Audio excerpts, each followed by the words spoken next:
Once there was a tree, and she loved a little boy. And every day the boy would come, and he would gather her leaves and make them into crowns and play king of the forest. He would climb up her trunk and swing from her branches and eat apples, and they would play hide and go seek.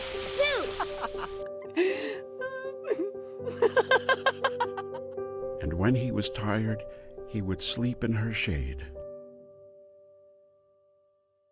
And the boy loved the tree very much.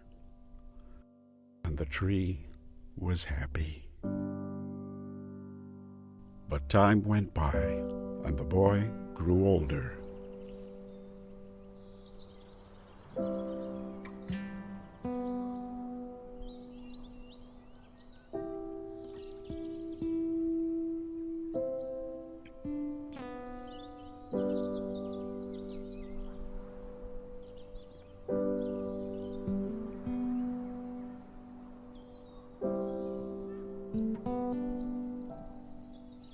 And the tree was often left alone. Then one day the boy came to the tree, and the tree said, "Come, boy, come and climb up my trunk and swing from my branches and eat apples and play in my shade and be happy." I'm too big to climb and play. I want to buy stuff and have fun. I want some money. Can you give me some money? I'm sorry, but I have no money. I have only leaves and apples. Take my apples, boy, and sell them in the city. Then you will have money and you will be happy. And so the boy climbed up the tree and gathered her apples and carried them away. And the tree was happy. But the boy stayed away for a long time, and the tree was sad. And then one day, the boy came back. Come, boy, climb up my trunk and swing from my branches and be happy. I am too busy to climb trees. I want a house to keep me warm.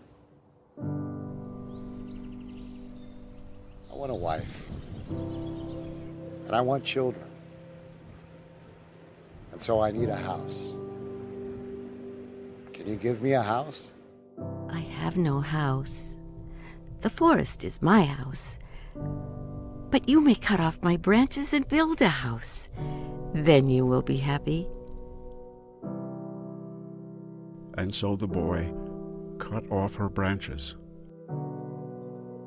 and carried them away to build his house. And the tree was happy. But the boy stayed away for a long time. And when he came back, the tree was so happy she could hardly speak.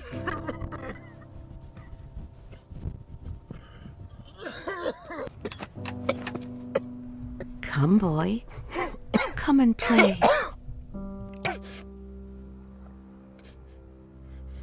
I am too old and sad to play.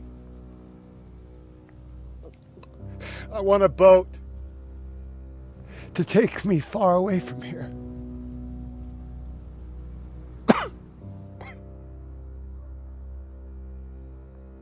Cut down my trunk and make a boat. Then you can sail away and be happy. And so the boy cut down her trunk and made a boat and sailed away. And the tree was happy, but not really. And after a long time, the boy came back again. Oh, I am sorry, boy, but I have nothing left to give you. My apples are gone. My teeth are too weak for apples. My branches are gone. You cannot swing on them. I'm too old to swing on branches. My trunk is gone. You cannot climb. I'm too tired to climb. I'm sorry. I wish that I could give you something, but I have nothing left. I'm just an old stump. I don't need much anymore. It's a quiet place to sit, rest. I'm so very tired.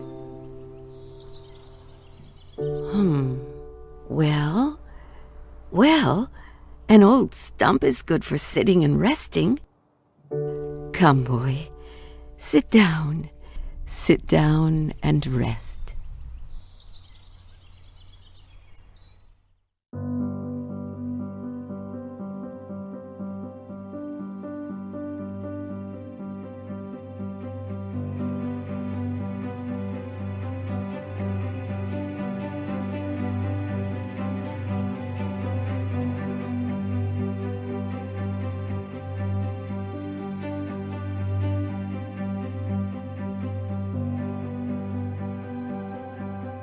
And the boy did.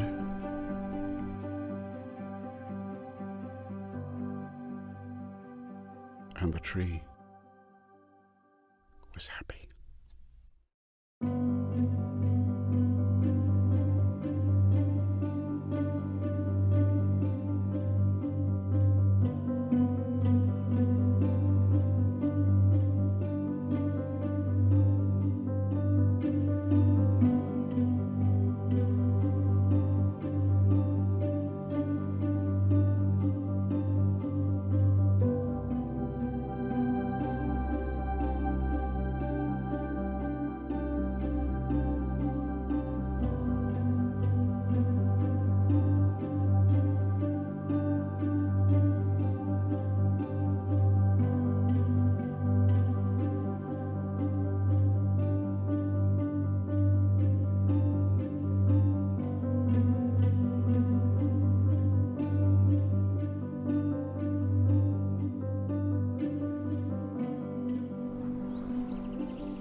Hi folks, welcome to It Matters Radio.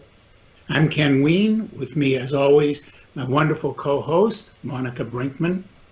And this evening, we have a special guest with us. Kristina Bezanson is an arborist. And if you don't know what an arborist is, let me just put it this way. Trees, she takes care of, nurtures, helps us understand the life of trees. And I do want to make a distinction because I know we're going to be going over the edge here into forestry.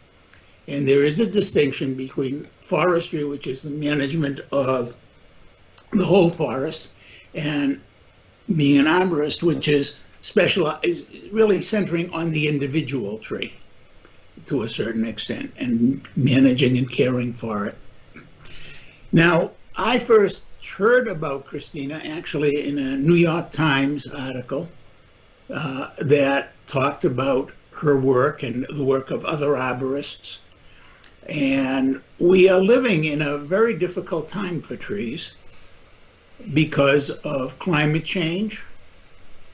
Also, of course, many trees have been ravaged by diseases. When I was a boy, and I'm dating myself now, we had beautiful elm trees in Maine.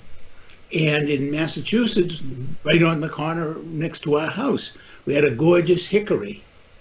And both those species of trees were decimated by disease. And I still, to this day, when I think of a tree, I still think particularly of those elm trees in Maine, and it brings tears to my eyes. And Monica, you have dealt recently with tree issues and tree loss. Yeah. You lived through the Camp Fire in Paradise, California, and even to this day, they're still cutting down trees and taking out trees. So how did you fall in love, Kristina, with trees? Oh, I have a very similar story to yours. Growing up in Massachusetts as a little girl, playing, in the old days, your parents would say, go outside and play in the traffic. Sometimes we would. Yeah, well, we didn't have much traffic back then. And I lived on a street that had stone walls, and outside of the stone walls were elm trees. And I would just kind of hang out on the stone wall with my friends, and we wouldn't get in any trouble. And I do remember how lovely it was because we had the shade of the big trees and lots of birds, and it was just beautiful. I do remember in Massachusetts when a lot of the elms were sick and they had to come and cut them down. And I think as a child I was kind of fascinated and also shocked and scared, but watching the trees come down was really fascinating because I just didn't know, I knew going into the woods to cut down trees for firewood with my dad, but seeing them in the street and taking them down was interesting. Then, the subsequent summers, I didn't hang out on the stone wall anymore because it was too hot. And, there was no more shade. They didn't, come back and replant trees, after that.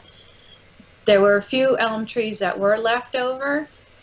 And then maybe 10 years after the elms were removed from Dutch elm disease, the gypsy moths came and attacked. And and this was really scary because I remember the frass. And do you guys know what frass is? No. Frass is a nice way of saying like bug poop. The frass, from the caterpillar falling down from the trees, and you could literally hear them chomping, and it was scary. And so the few elms that were left, kind of were done in by the gypsy moths, and gosh, they just weren't meant to be. Huh? I mean, yeah, one it's just after another. Right. So, and but I never knew. I guess I knew what tree people were, but I didn't know, like, there was, again, this, for me, watching that was in the 70s and the 80s. Mm-hmm. I didn't really think of tree care for a profession for myself. I just didn't, maybe I didn't see women doing it, or I just didn't think of it. I loved nature, and I went to art school to photograph nature, to try to be, a female Ansel Adams, and I want to make a difference with my landscape photography. The only problem was I was in the darkroom because, again, back in the day, photography was not on a cell phone. We had film, and so a lot of times I'd be in the darkroom for 8 hours a day. And again, I was an outdoor nature person, and so it sort of slowly transitioned out of photography. Kind of a happy accident. I was working at a country club in Maine, and they needed a gardener. And they're like, "Oh, you're an artist. You probably know how to, put some plants together." And so I started doing a little gardening, and then really loved it and decided I want to quit my job as a photographer and become, a horticulturist. And so I kind of shifted gears, went to school at Southern Maine Technical College in South Portland and studied plant and soil technology. and just really, really got into it, and kind of started my career that way.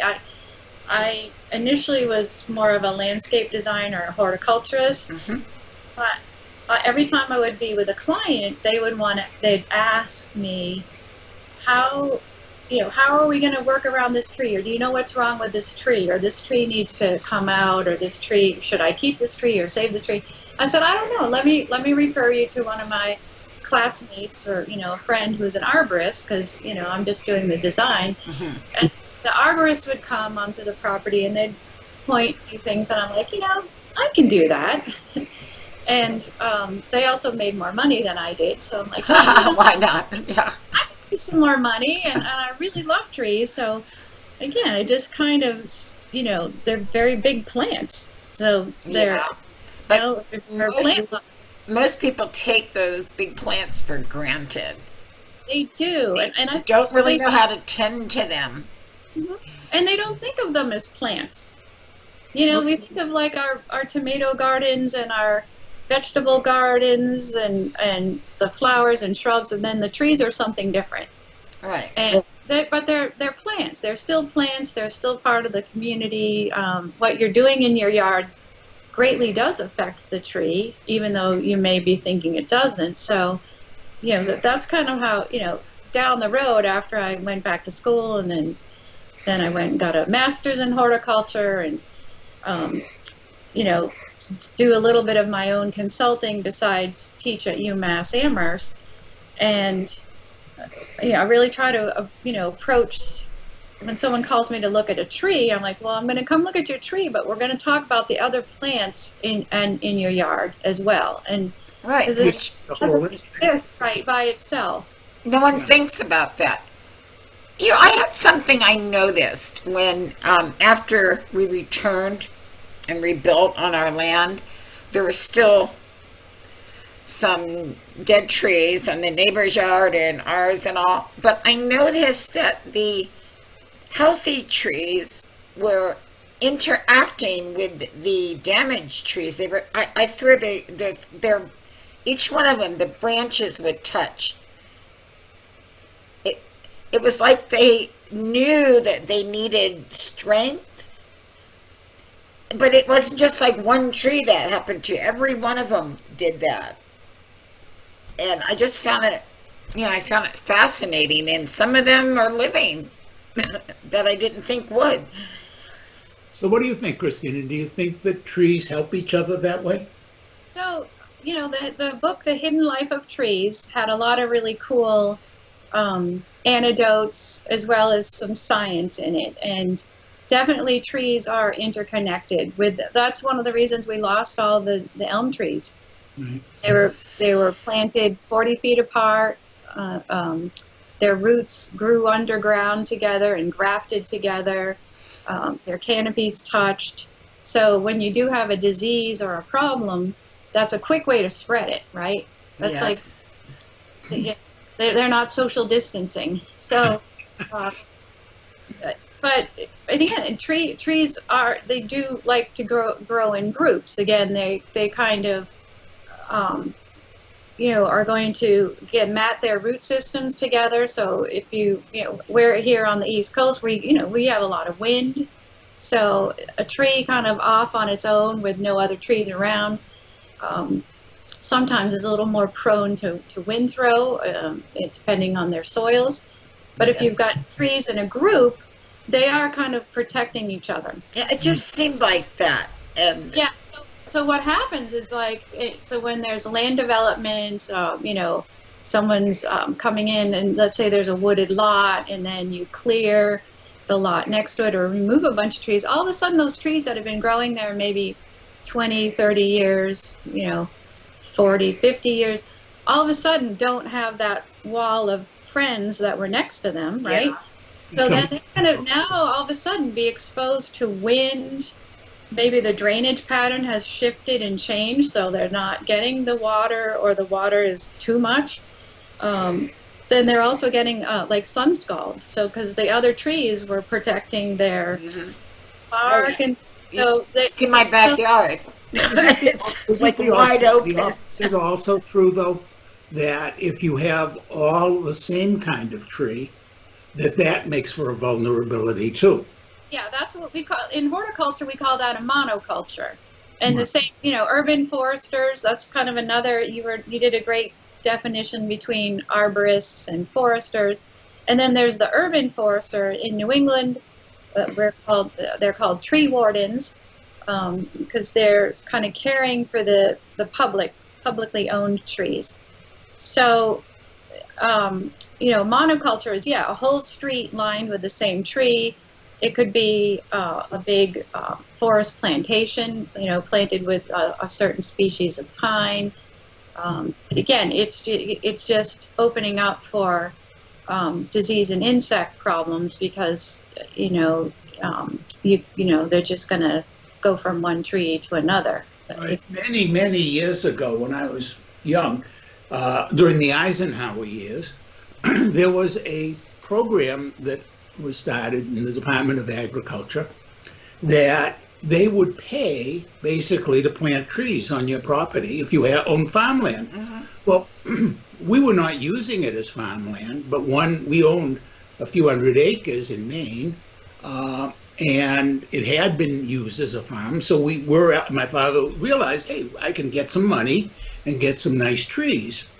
And so the government said, okay, well, we'll give you X amount for each white pine we plant. And my father had a devil of a time, and he actually had to take less money to get them to do it, to not just grow the one kind. We did get some other, they were all evergreen, but we got some fir and some spruce mixed in. And because he said, if it's all the same, he didn't know, but it just didn't sound right to him. Yeah, you never saw a forest, unless it was man-made, that is the same. They're always different. Yeah. But I grew up in Pennsylvania. Okay. And we had quite a bit of acreage too, with a forest in the back of it. And it was, so I know what you're talking about. It's just, they're gorgeous. And I don't know, I moved here because of the trees. It was just something beautiful to come back to. And there's still a lot of trees around. Like, we didn't completely burn down, Yeah, unfortunately, so, the more and more we build outside of cities and we have urban sprawl and we keep spreading, we're glad you're talking about this. Yeah, we're just spreading, and we still have a lot of land available. But what we're doing is we're fragmenting our forests, and so that hurts habitat for animals. How we're losing lots of species, and especially on the insect population, they're just declining. Birds are declining. So the more and more we kind of fragment that land, again, I think where you are, you've got more tracts of big forest. Up here in New England, we're tiny compared to you, and but we have a lot more density of people living in trees, and that's different about Massachusetts than it was. I know, like my father's like 85. His generation compared to my generation, we've like quadrupled in population. I'm the last of the baby boomers, so so there's so many people living surrounded by trees, but we keep breaking it up, and the way we're developing the land and still expecting the trees and nature to behave, it's not. And with it, when we keep breaking up the land, we bring things with us, like plants that aren't necessarily indigenous to the region, and some escape, or we have our global marketing economy, where we're getting products from all over the place, and with them come in hitchhikers of other insects and disease problems. So again, it's rapidly spreading, and those are the effects that we've always been trying to battle. But now on top of that, we've got climate change. Mm-hmm. So, and I know here it always rained you know, at least by Halloween. Hmm. And now it seems like it waits at least until November or December to do that. And, you know, that is an extreme difference because we relied on that rain. Right, and in New England we're having more, you know, frequent droughts. Yes. I grew up skiing, and I still am a big skier, and you know, I've only been back to New England now. This is like my third year living here, and it seems like every other winter or once in a while, you know, we'll have a lot of snow, and it's consistently been like late, like March, when we get a lot of. The seasons aren't the same. And of course, that snow is very important to Right. forests and trees. Absolutely, and also to kill off the invasive species, so some of the insect problems and ticks and, you know, bugs, other things that if there's a hard, really cold frost or, you know, the snow also insulates a lot of plants. So we see rhododendrons. I don't know if you remember rhododendrons. Yes. So they've suffered a lot when there's not a lot of insulation and snow. They get a lot of winter burn. Yeah. They kind of, you know, they don't die off, but they're kind of suffering. And the problem, you know, plants, unlike people. So you know, Monica, you had to move because your house, you know, the land in your home were on fire. You could get up and move, but the trees couldn't, right? Or the animals that were there. They could run, but I mean, they got trapped. But for the most part, you know, when your habitat gets bad, you can kind of move, or again, you die. And so trees don't just get up and move; they've got to kind of adapt or acclimate. And again, we're seeing migration, meaning that you know, trees are kind of, I think, dying off in certain parts, and they're establishing and kind of marching slowly north, but they're not necessarily literally getting up and walking. You know, people are assisting the trees to be planted, or maybe their range is expanding, but it's going to be interesting in different parts of the country with different effects of global climate change as to that. It's scary. The Amazon alone. I mean, right. Yeah, I've just been noticing, for example, that the well, of course, again, New England, maple sugar, love maple trees. The amount of maple syrup that is coming out of Vermont and New Hampshire is getting smaller. The trees are not doing as well. On the other hand, I believe that the production in Quebec and New Brunswick, Canada, has gone up because literally the locus of certain tree species is changing. And again, it's, you know, we're just having warmer winters and shorter. So we're still going to get the cold. That's the thing with climate change. I'm not going to start planting palm trees, you know, around my house, but still going to get a mess anyway. getting the cold temperatures, but it's shorter. So so that we've got like longer growing seasons for these trees that normally would be going dormant and kind of resting. And so I think you see a lot of our really old, big, mature trees, the oaks, especially, you know, hadn't been able to keep up with the back-to-back droughts. And then when these trees are stressed, they're more prone to insect attack. Yes. The trees send out their little, you know, pheromones, and the insects can smell and detect which trees are in trouble. And it's like Golden Corral, you know, for the insects. They're going there and just having a field day. And so it's sad to see. And you know, my grandparents would have been suffering and seeing the loss of, you know, the chestnut tree. That would have been a tree, you know, 100 years ago. There was one chestnut for like one out of every 4 trees in the forest, chestnut tree. And now it's kind of fun hiking in the woods, and you see a little scruffy little chestnut, and you're like, oh wow, that's a remnant of one of the trees, but they just grow to a certain size, and the blight comes back, and then they die back. And we're going to see beech trees going, we're going to see the hemlock go. And there'll be other trees that come in, but for us who've lived with that in our generations, it's just sad to see those. Yes. Let's switch kind of direction for a minute, because a lot of our listeners, like Monica, have their own homes, they have yards, and they have not a forest, but they have some trees. What are some things, that homeowners should be looking at in terms of, gee, are my trees healthy or not? And what are some of the things that maybe homeowners should be aware they could do to help the health of their trees? Now, obviously, we're talking about people all over, not just in this country, but all over the world get this show.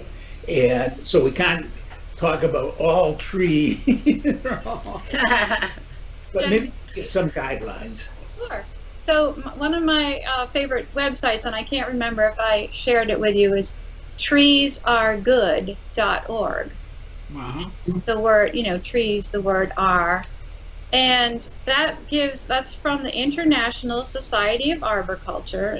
And so they will give a lot of great information, and they've got little PDFs and brochures that you can download and read information about everything from planting a tree to mulching a tree to pruning a tree to tree preservation during construction. So again, Monica, if you're seeing, rebuilding in paradise, and the trees that have remained, that haven't died, and is there, tree preservation going on? Little steps like that. And this is great information no matter where you live. But for homeowners, getting to understand, learning, the species of your tree. A lot of times people will call me and they say, yeah, I want you to come look at the tree in my front yard. And I said, well, what kind of tree is it? And then there's dead silence on the phone. And they feel terrible. They're like, I think it's a maple, but it might be an oak. And then we talk, well, what does it look like? And, we try to talk about the idea, but sort of kind of get to, try to ID the trees you have. Sometimes when people call us, it is, a little too late, because they're like, yeah, it hasn't had any leaves for a couple of years. Like, oh, okay, well, that's not good. But, making sure that, okay, if you're installing new trees, really, please, please, please, always check for underground and overhead utilities. You always got to call to make sure that there's nothing underground that you can interfere with. Know how big the tree is going to get. So if it is going to be a double spur that gets 100 feet tall, don't put that near the power lines if you have the overhead power lines in the front yard. It will conflict, and then you're not going to like it when the utility company tells you they have to do a severe pruning to that tree because it's right too close to the lines. So Today Foundation something to remind people of. Don't forget, folks, trees do grow, and they don't just grow up, they also grow down and out underneath the Excuse me. So when you're talking about that root system, Right. that's going to expand. So you want to be very sure you're not near your sewer line, because once those roots pierce the sewer line, you're in for a world of unpleasant trouble, and for no reason. And we don't blame the tree on that, because the roots that get into the sewer line are no thicker than the fineness of your hair. There has to be a crack or an opening in that sewer line. And so again, here in New England, we've got old cast iron pipes, and our infrastructure is very old. homes are 200 years old, so it's really easy to have cracked stuff everywhere. So yes, the tree roots are opportunistic. So they're kind of lazy, so they're not going to try to find sewer systems unless there's oxygen and moisture and cracks and things. Once they get in there, then they'll be like, hey, I'm not leaving. Yeah. Okay. All that nutrition. I'm gonna Netflix and chill inside of this sewer pipe, and then just grows and grows and grows. And but they don't necessarily just penetrate a pipe unless there's already a failure. But they do get blamed a lot for that, because it is very costly. So yeah, for people who have septic fields and leaching fields, 20 feet away or on either side. Generally, yeah, watch out where the water mains are in the area. It's good to know where where your utilities are located on your property. And sometimes you go to your plat, or the cities sometimes have a GIS. You can look up your address and you say, oh wow, I didn't know there was an easement or a right-of-way that went through there. And those generally mean, keep your trees out of those areas. Maybe you can have small gardens or shrubs, but usually those easements or areas are for, fire trucks or utility companies to come in and to get to the infrastructure they need to. But yeah, just the Arbor Day Foundation has some great illustrations on how to plant trees for energy savings. So here on the East Coast, we tend to plant trees on the western side of the house if we want, we don't want that in the summer. We don't want the hot afternoon shade because we don't have all central air conditioning like y'all have in Arizona and California. So optimal heating and cooling really makes a difference. There's a program called iTree, and they have a lot of different software that you can just use on your phone or put in your address and move around and pick a tree species, and it'll show you the maximum benefits that tree will provide and save you in heating and cooling costs and wind reduction, so cooling, providing wind breaks, and so there's really some fun tools. And you don't really need to know much about trees to kind of use those, other than going back to identifying what that tree is. But making sure in times of drought that your trees are getting water. So many people worry about watering their lawns. A lawn is the cheapest thing on your property to replace if it fails. It's Placing that beautiful tree. You cannot really put. I mean, a 200-year-old tree, or you can go to the store and buy a young tree, but again, the benefits that mature tree provides and the value that it adds to your property is not going to be easily replaced as the grass would be if the grass failed. Water those trees. Right. Just if your grandfather was, dying of thirst, you're not going to oh, hey, Grandpa, you don't need that water. We need to take care of our elders. So watering the older trees. And again, you got to kind of, be careful on how you do it, or if there's places with water restrictions, there may be, again, I know they don't let you water the lawn, but you might be able to water your trees. But also just, paying attention to the canopy, the foliage. If you see dead or dying limbs, those usually should be removed by a qualified arborist.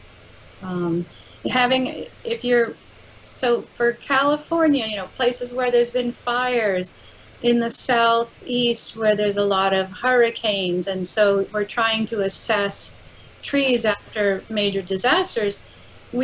There's arborists who do what we call tree risk assessments. And so they kind of come to your house and, onto your yard, and they're going to look at your tree for, the health and the safety of that tree. And they're going to help kind of let you know what level of risk this tree may be posing, and then you can decide and work with the arborist on any mitigation that you want to do. We just had that done. Oh, yeah. Gosh, a month ago or so. Uh-huh.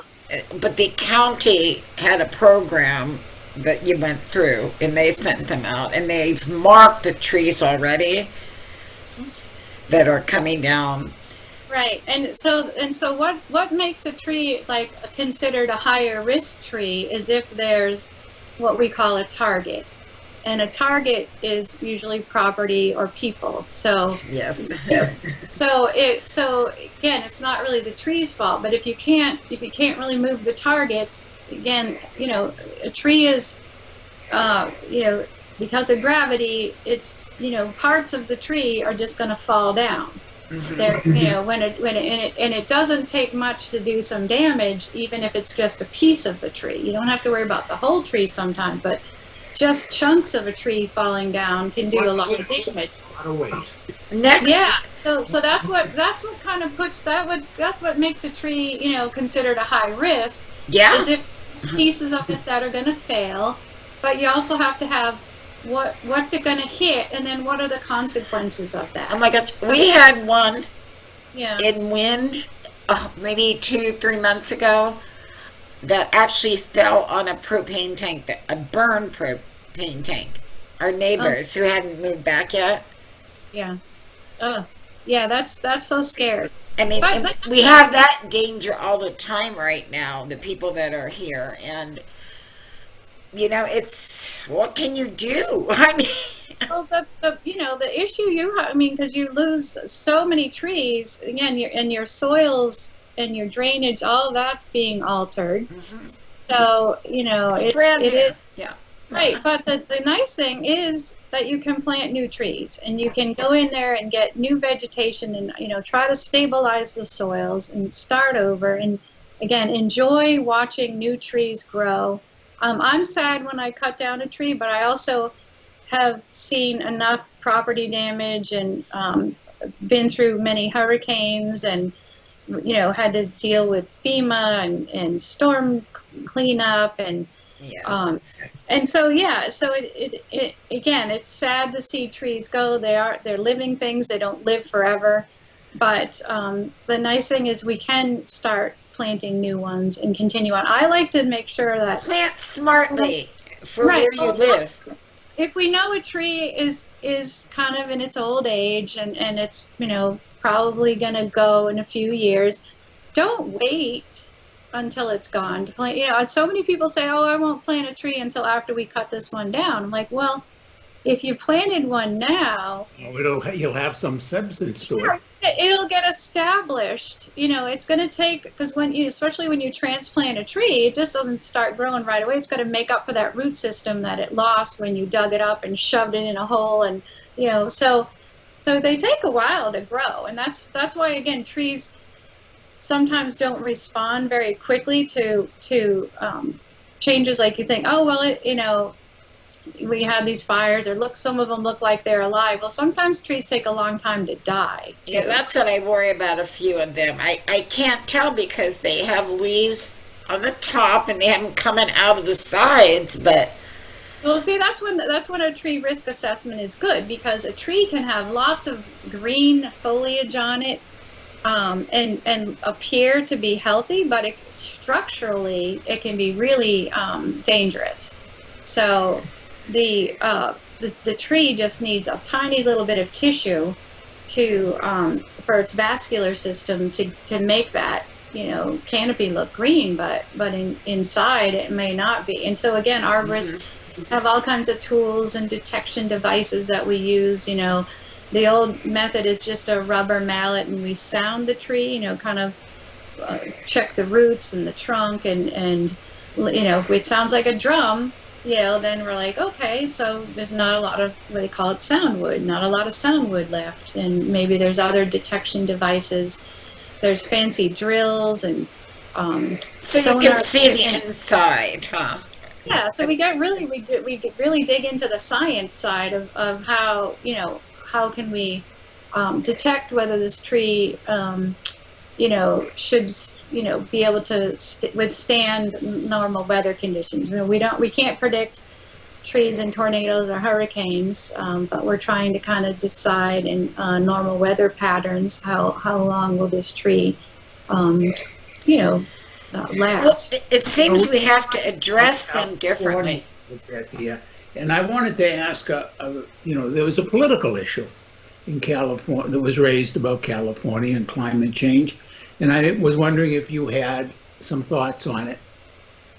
Should we be managing our forests differently? At this point, a lot of people say that these forest fires are spreading and becoming more dangerous because we're not cleaning the forests. And in fact, my Native American friends say that before the Europeans came, especially in California, the natives were maintaining the forests. Yeah, and I think we really should be talking to indigenous people and employing them a lot more when it comes to working with the forests. I am not a forester. I'm not, really up on everything that's happening in California, and I don't think I'm sure there's some forests that are managed a little bit differently than others, and I'm sure a lot of it comes down to the budgets, how much money. And because in California, there's like 59% or so of the forest is government owned and maintained. Right, and see, and a lot of the forests in New England are privately owned. And so, one neighbor on one side, I have a neighbor that's got 100 acres on one side, and the land is broken up into weird sizes, and so what one person does isn't maybe going to be what somebody else does, and so it's managed very differently. I do have a friend that works for Cal Fire, and she's an arborist and a forester, and I'd be happy to give you her name, and you could speak directly with her. And tell it to us, go try and contact her. Yeah, so she'd be happy to. Yes. Again, she's Californian, and I'd feel better about her speaking to you about everything. But try and cover the world. So. But again, right now, you think of. Forest, we had a lot more grazing animals. So you had more animals that were, cutting down the. They brought goats in. And again, if the to clean the brush here. Right, some stuff has been remnant, and some isn't. I mean, there's, different ways, but people would come in and thin out the trees and. Do selective cutting, and fire. There's some trees species that rely on fire. There's a lot of plants that. I heard that. Yeah. Germany. There's some really cool pines that they won't set out their seeds until they've had a fire. So, but again, because we are living amongst the trees, there's so many people now, and we're surrounding the trees. It's not like. You could just let stuff burn because we've got people, and then that puts everything at risk. So that's right. It all comes back to the people. Folks, I'd like to remind you that you've been listening to It Matters Radio. Our guest today is Kristina Bezanson, and Kristina is an arborist. She is on the faculty of University of Massachusetts Amherst. And clearly, she knows a lot more about trees than I do, Monica, than you do.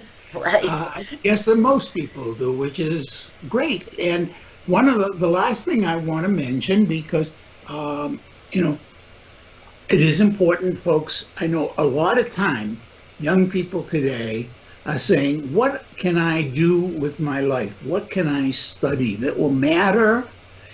That I'm going to love, etc. And I'm going to guess that we're going to need a lot more arborists and foresters Yes. than we are getting into school now, partly because people don't even know. And I know we have a short video that we're going to show at the end of the show about a career in being an arborist, but when we're going to ask, please, Kristina, do send contact information to us for your friend, and we'll follow, because I think it would be great.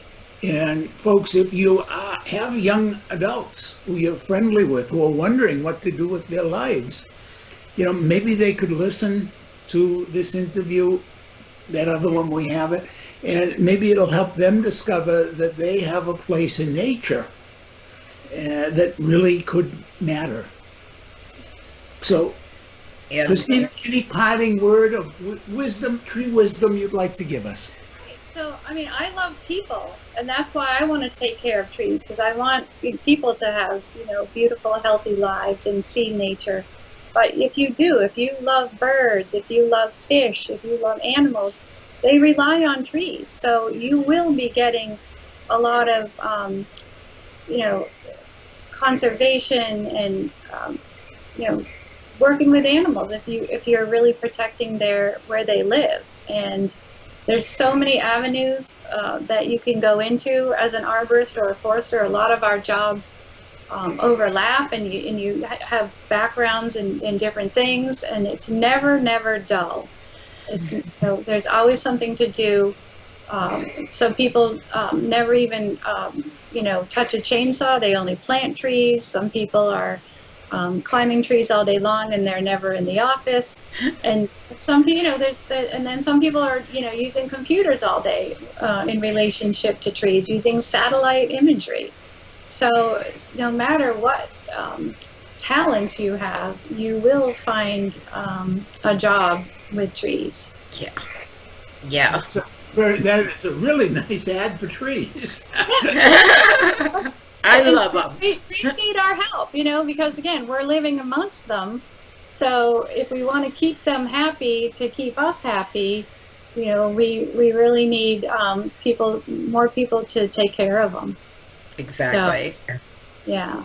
And now, just as we're getting at the end of the show, your dog has climbed up on the couch behind you. Would you like to introduce? That's cute. Her name is Bay, and she was named after the Chesapeake Bay, and she's a 12-year-old Labradoodle, and she's digging a hole on the couch now, trying to make a nest. Hey, Bay. Bedtime. It's late for us here on the East Coast, so she's not sure what's going on. Yeah, she says, Mom, come to bed. Staying up to talk with us. And Thank you. it really has been a wonderful opportunity for us to learn something about trees and how an arborist helps us. Fantastic. Thank you so much. Okay, folks, here you go. Get ready for the video. Thank you so much also. Here you go.